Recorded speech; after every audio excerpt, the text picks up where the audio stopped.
మండలం అంటేనే కొద్దిగా వర్షాధారితంగానే ఉంది. డ్రై ల్యాండ్ ఉండి ఇక్కడ బోర్లు వేసినా కూడా గత వేసవి కాలంలో కూడా ఇబ్బంది పడడం జరిగింది తాగునీటికి కూడా. ఇలాంటి పరిస్థితుల్లో మన రైతులకి ఎంతో శుభ సూచకంగా ఈరోజు మన సీతారామ ప్రాజెక్టు ఇనాగరేషన్ జరగడం చాలా ఆనందదాయకం. దీని వెనకాల మన మంత్రులు తుమ్మల నాగేశ్వరరావు గారు ఆయన కృషి మనం మరవలేము.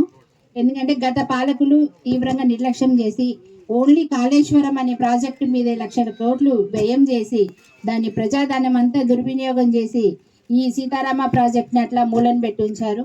మనం మళ్ళీ మన కాంగ్రెస్ ప్రభుత్వం వచ్చిన తర్వాత తుమ్మల నాగేశ్వరరావు గారు కానీ, బట్టి గారు కానీ, అలాగే పొంగులేటి శ్రీనివాసరెడ్డి గారు కానీ ప్రత్యేక దృష్టి సారించి మన సీతారామ ప్రాజెక్టుని ముందడుగు వేయించడము, దానికి మన ఇరిగేషన్ మినిస్టర్ గారు కూడా సహకరించడం చాలా ఆనందదాయకం. దీనిలో భాగంగా ఈరోజు మనం ఇక్కడ ఈ పనులు ప్రారంభించుకోవడం అనేది చాలా ఆనందదాయకంగా ఉంది. ఇక్కడ రైతులందరూ సహకరించి, సర్వే కూడా సహకరించి ఈ పనులు ప్రారంభించుకోవడంలో తోడ్పడ్డారు. అలాగే మన కరీముల్లా గారు చెప్పినట్టు రైతులందరికీ కూడా గవర్నమెంట్ నుంచి ఖచ్చితంగా తగు న్యాయం జరుగుతుంది. ఏదైతే గవర్నమెంట్ వాగ్దానం చేశారో మీకు ఏదైతే న్యాయబద్ధంగా ఉంటుందో అంత పరిహారం ఇప్పించడము, అలాగే ఏదన్నా మీకు కొంచెం మిగిలిపోయిన భూమి పక్కన ఉన్న ఒక కుంట అట్లా ఉన్నా కూడా మేము అది కూడా ఖచ్చితంగా తీసుకోవడం జరుగుతుంది.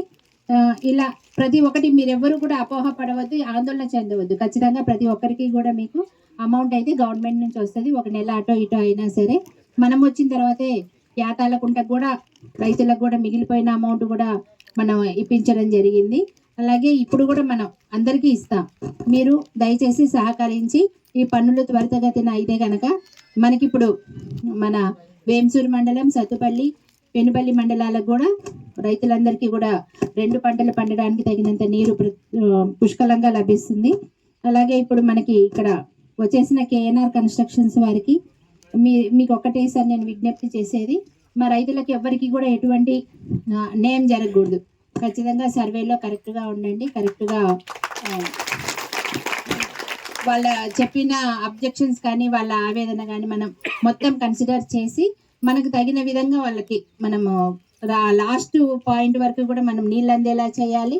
ఏదైనా కొంచెం చిన్న స్వల్ప మార్పులు ఉన్నా కూడా మనం డిస్కస్ చేసుకొని అధికారులతోటి చేసుకొని చేద్దాం. వాళ్ళకి అనుగుణంగా చేస్తేనే, వాళ్ళు సంతోషిస్తేనే మనం కూడా సంతోషంగా ఉంటాం కనుక వాళ్ళకి అనుగుణంగా మనం కూడా చేయాలని మీకు విన్నపం చేస్తూ, అలాగే ఇప్పుడు మనం దీనివల్ల సుమారుగా మనకి 58,097 ఎకరాలకి మనకి ఇవాళ నీరు అందబోతా ఉంది. పనులు పూర్తవుతే దీనికి మనకి ఇక్కడ అయ్యే ఖర్చు కూడా 309 కిలోమీటర్లు, అలాగే 327 కోట్ల ఈ వ్యయంతో మనం ఈ పనులు చేసుకుంటా ఉన్నాము.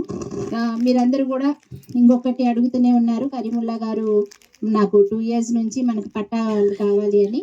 అది పరిశీలనలోనే ఉంది. ఒకదాని తర్వాత ఒకటి ఎలక్షన్స్ రావడం వల్ల, ఎలక్షన్ కోడ్ వల్ల కొంచెం లేట్ అయింది. కానీ ఖచ్చితంగా ఒక రోజు వచ్చి మనం జాయింట్ సర్వే చేసి దాన్ని కూడా ఖచ్చితంగా చేస్తాము. ఇదైతే పక్క నేను ఇవాళ కూడా మన పొంగులేటి శ్రీనారాయణ గారి దృష్టికి కూడా ఇవాళ కూడా తీసుకెళ్ళడం జరిగింది. అతి త్వరలోనే మీరు అడిగిన డిమాండ్స్ అన్ని కూడా నెరవేరుస్తామని తెలియజేసుకుంటూ, ఇంకా ఈ అవకాశం ఇచ్చినందుకు ప్రతి ఒక్కరికి ధన్యవాదాలు. అందరికీ కూడా